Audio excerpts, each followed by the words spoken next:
Arsenal Kings of London for a fourth straight season, having won the 2025-26 Premier League title. Our status as the best team in the land isn't in doubt, but what is also indisputable, our status as London's premier club. That's because for the fourth season in a row, we have finished on top of the London Derby's mini-league, having picked up more points from capital clashes than any other side from the city. In fact, we finished 8 points clear of our nearest challengers. Out of our 10 Premier League derby days last season, we remained unbeaten in all of them, the highlight being doing the double over Tottenham Hotspur, with a pair of 4-1 victories. 6 points were also taken off Crystal Palace, West Ham United, and Fulham, while Chelsea and Brentford were beaten at Emirates Stadium before 1-1 draws in West London. It is just the 7th time an undefeated record in London derbies has been achieved since the division's formation in 1992, of which we are responsible for 6 of them. Incredibly, in the past 21 years, only we have achieved the feat. This is the 17th time we have finished top of the London table in the 34 seasons of the Premier League, 6 more than Chelsea's total of 10. With Spurs way behind in third with just 5 successes. Our incredible record in London derbies becomes even more impressive given that we also knocked Crystal Palace out of the League Cup before beating Chelsea in both legs of the subsequent semi-finals. That means that going back to last season, our current undefeated run in London derbies stretches to 17 matches across all competitions. But when it comes to Premier League history, no manager who has taken charge of more than 20 London derbies can match the feats of Mikel Arteta. Our final day victory at Selhurst Park, before being presented with the Premier League trophy, was our boss' 46th win from 73 league derbies, handing him a 63% win ratio and putting him at the top of the list when it comes to capital clashes. Arsenal on Sunday celebrated their best season in over 2 decades with a trophy parade for winning the Premier League. It was both the culmination of Mikel Arteta's 6.5-year reign to date, and also the start of the next chapter as the Gunners push on to losing the Champions League final to Paris Saint-Germain. Success built on defensive solidarity saw the Gunners crowned champions of England, and to penalty misses away from taking the ultimate European prize. Arsenal spent big last summer, and almost all of their signings produced the goods when called upon. Others got less chances to impress. So, it will be another summer of reshaping the squad for Arteta and sporting director Andrea Berta. But first, Arsenal reporter Matt Verry assesses every player from an historic campaign. Hard to look beyond the Carabao Cup final, trusted by Arteta, and had a nightmare when he could have been sent off, and then near enough threw one into his own net. Had shaky moments in the Cups even before that. Really disappointing from a player who on paper appears to be a good number 2 option. Christian Norgard, perhaps harsh, but he just did not play. 101 minutes of Premier League football shows he hasn't impressed Arteta in training. Led to Zubimendi being run into the ground. Struggled when playing in midfield basically by himself against Southampton. Refusal to use him more raises big recruitment questions. Gabriel Jesus, injury problems have taken away so much physicality. Still capable of moments that remind you of what he offered when he signed, but they are few and far between. Nice moment when scoring on the final day of the Premier League season, in what could well be his last appearance for the club. Ben White, few deserve their Premier League medal more than him, has put his body on the line for Arsenal in recent years.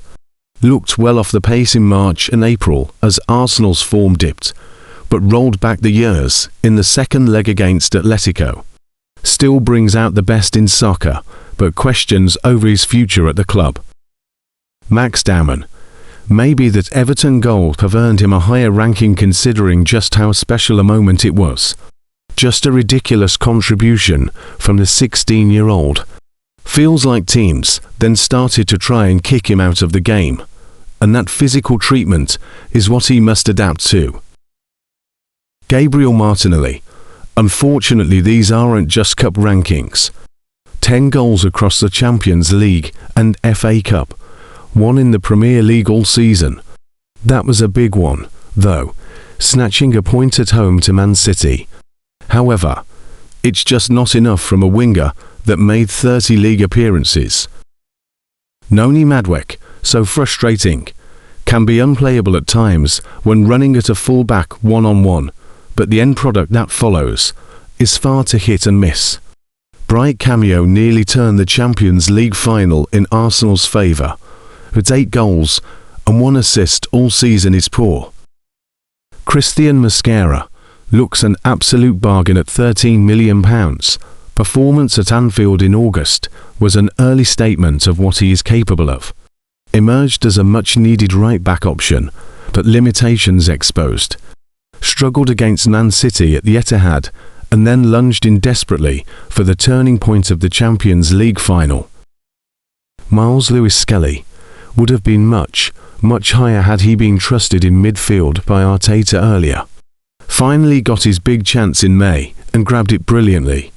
Sensational against Fulham and Atletico Madrid, so much so that he was rightly trusted in the Champions League final, a month that saved his Arsenal career.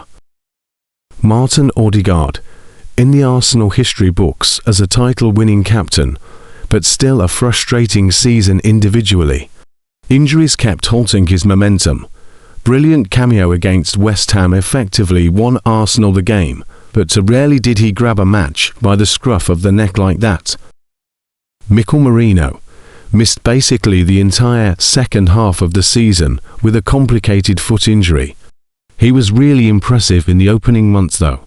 When all the strikers were out injured, he chipped in with 4 goals and 3 assists in 8 matches leading the line.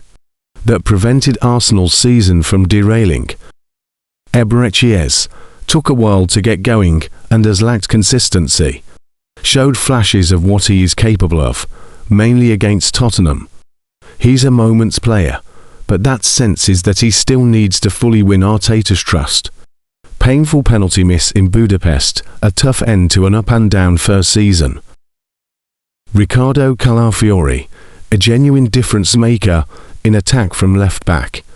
Takes up such unique positions and adds a real unpredictable edge. Winner at Old Trafford on the opening day, and his return from injury in May helped bring some fluid football back. But that is the problem, too many injuries and cannot stay fit. Leandro Trossard. Earlier in the season, he was Arsenal's most reliable attacker, but he then went 25 matches without a goal for his superb display against Aston Villa in December.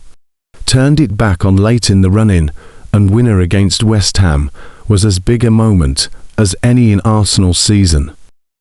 Martin Zubimendi, tale of 2 halves for his season, and that's an understatement. Slotted into the side brilliantly at first. Unexpected goal threat too, with 6 in all competitions. None since February as form tailed right off, with the Spaniard looking exhausted. Well over 4,000 minutes in his first season in England was a big effort. Bukayosaka battled an Achilles injury for a chunk of the season and was well off his best for large periods. Still managed 18 goal contributions and stepped up in the run-in when shining against Atletico Madrid, Fulham and Burnley. Delivered when briefly required to slot in at number 10 earlier in the campaign. Kai Havertz, injured for the first half of the season, but chipped in with decisive contributions since then. Header against Burnley led to the league being won 24 hours later. Huge stoppage time goals against Chelsea, Sporting and Bayer Leverkusen. Close to immortality when firing Arsenal in front in Budapest. Victor Gyökeres, tough to know what to make of him. At times looked lost, at other points finally made use of his size. Always a willing worker, and a return of 21 goals in his first season is a solid one. Still does not quite feel like the answer up front for Arsenal. Piero Hincapié, Xabi Alonso told Mikel Arteta he was getting a warrior. That's proved to be bang on. Immense in the Champions League, even when on one leg in extra time. Monster in the win over Newcastle in April, but flipped momentum. Relentless in the second half of the season. Jurrien Timber, 2-month absence, makes it easy to forget how good and how consistent Timber was for much of the campaign. Gave away next to nothing defensively and 4 large spells central to how Arsenal attacked too. Even in Budapest, he raised the level when coming on, despite a long time out. William Saliba went under the radar at times compared to all-action partner, but this was another wonderful season. Just never gets rattled. Felt like his passing went up a level again too. Had injuries in both ankles, but never significantly dipped below his best.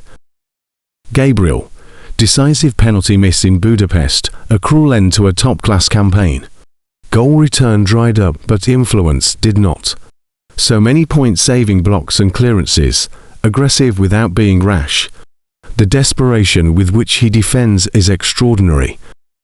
David Raya, yet another golden glove, and so many pivotal saves to go with it. Massive saves against Brighton, Chelsea, and West Ham to name only a few.